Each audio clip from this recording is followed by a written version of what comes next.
Après une belle saison d'été et des récoltes abondantes durant les mois de juin, juillet et août, on arrive déjà en septembre et bientôt la récolte des différentes cucurbitacées, les courges, les butternuts, les potimarrons, etc. Une pensée toute particulière à toutes celles et ceux qui n'ont pas pu avoir le jardin tant espéré cette année avec les intempéries, l'eau, la pluie, la grêle, etc. Vous êtes nombreuses et nombreux à m'avoir écrit pour m'expliquer un petit peu ce qui se passait dans d'autres départements de France et j'en suis bien désolé. J'espère que vous aurez des cultures d'automne et d'hiver plus prolifiques. Ici on peut voir qu'on a des jeunes courges qui sont en train de se développer depuis une vingtaine de jours et puis un peu plus loin il y a encore des fleurs un peu de partout, donc avec un peu de chance on va encore maximiser les rendements. Bonjour à toutes et à tous. Aujourd'hui, je vous propose de faire un petit tour du jardin potager ainsi que de la serre froide juste à côté pour vous montrer toutes les différentes cultures de cucurbitacées qu'on pratique ici, à savoir les courges, les potirons, les potimarrons, les citrouilles, etc. Et dans le même temps, vous donner toutes les clés de réussite de ces différentes cultures qu'on applique sur notre zone qui nous permettent d'avoir de belles récoltes abondantes à partir de la fin de l'été et jusqu'en milieu d'automne. Permaculture au jardin, c'est par ici!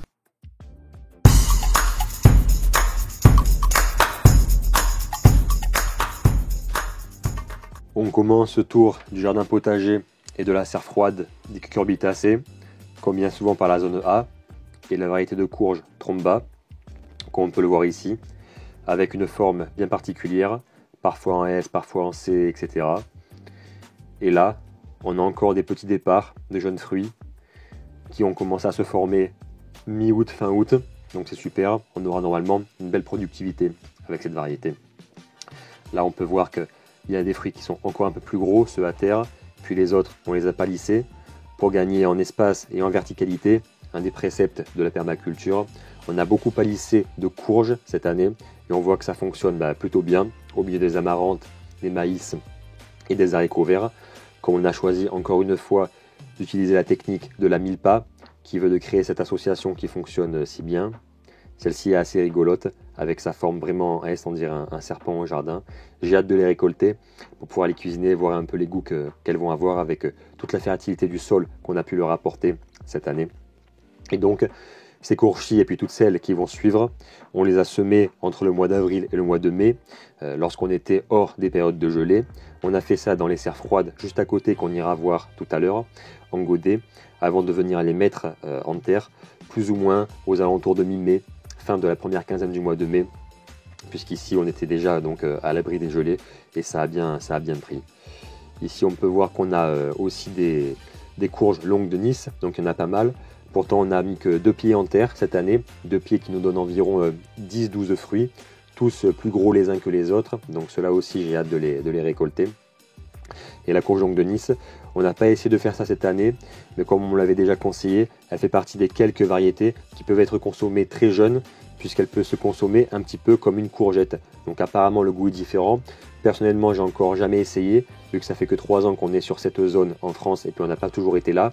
Mais je pense que l'année prochaine, j'en sacrifierai bien une ou deux pour tenter le coup. Ici, on va pouvoir voir derrière le feuillage d'ailleurs quelques plants. Ceux-là, c'est difficile à croire, mais ils ont commencé à se former aux alentours du 16-18 août. Et donc là, on est tout début septembre et on en est déjà là. Ils ont une croissance absolument fulgurante en cette fin d'été.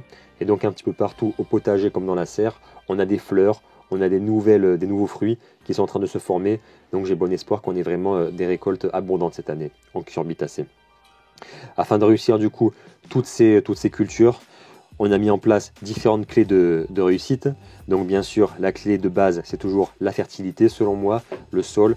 Toute l'année, on apporte beaucoup de nourriture à la vie du sol pour pouvoir permettre à cette biodiversité souterraine et même en surface de venir se multiplier et apporter toujours plus de bienfaits. D'ailleurs là, on voit une petite courge qui s'est glissée entre les pieds de tomates de la variété de ma grand-mère qui arrive encore une fois à se frayer un chemin pour donner des fruits.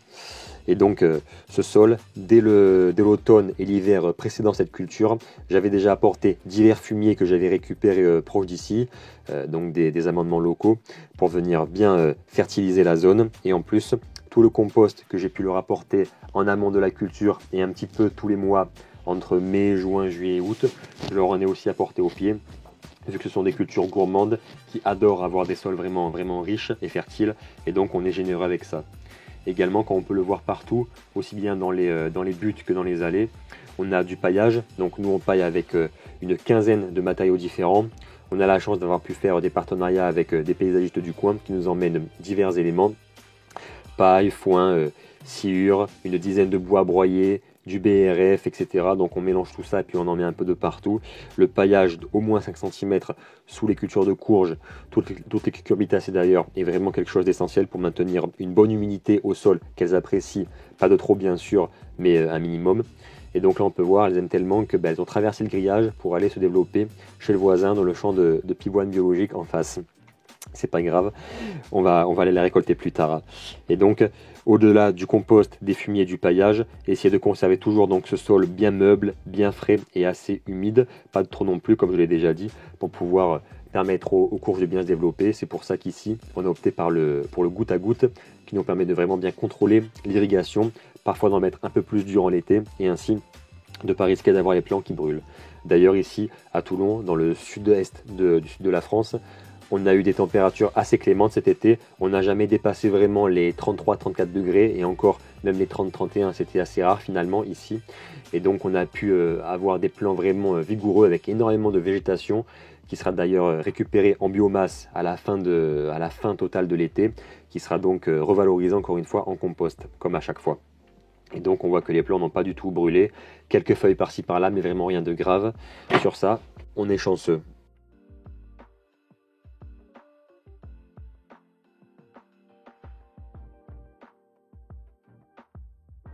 On rentre donc maintenant dans la serre froide. On va pouvoir voir quelques courges qui, elles, courent complètement. Celles-ci, on ne les a pas tutorées.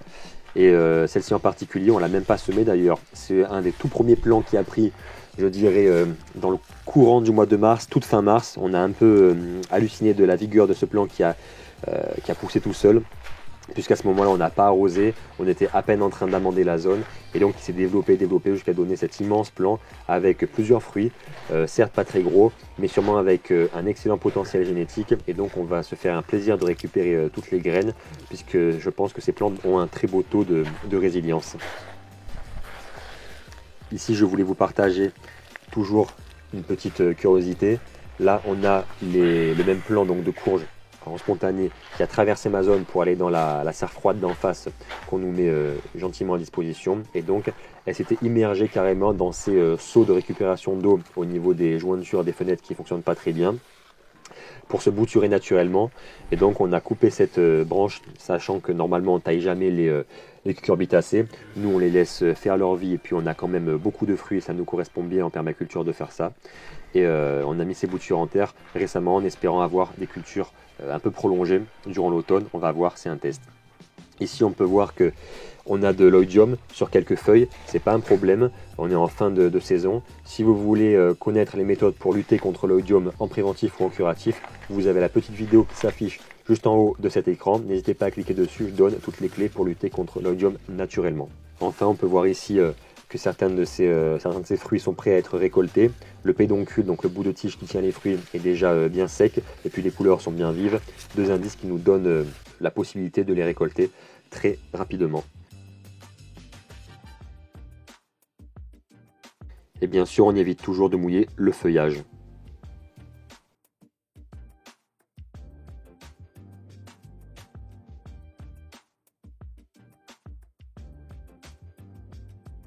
Maintenant qu'on a fait le tour du jardin et de la serre froide pour vous montrer toutes les cultures de cucurbitacées, d'ici environ 1 mois et demi, 2 mois, dans le courant du mois d'octobre, je ferai une autre vidéo pour vous montrer tout le ramassage et les cueillettes de tous les légumes semés en avril-mai, comme c'est le cas pour les courges, etc. et qui vont être récoltés beaucoup plus tard, comme les patates douces par exemple. Merci d'avoir regardé cette vidéo. Si vous avez apprécié son contenu, n'hésitez pas à me mettre un petit like, un petit commentaire et à partager la chaîne, ça fait toujours plaisir.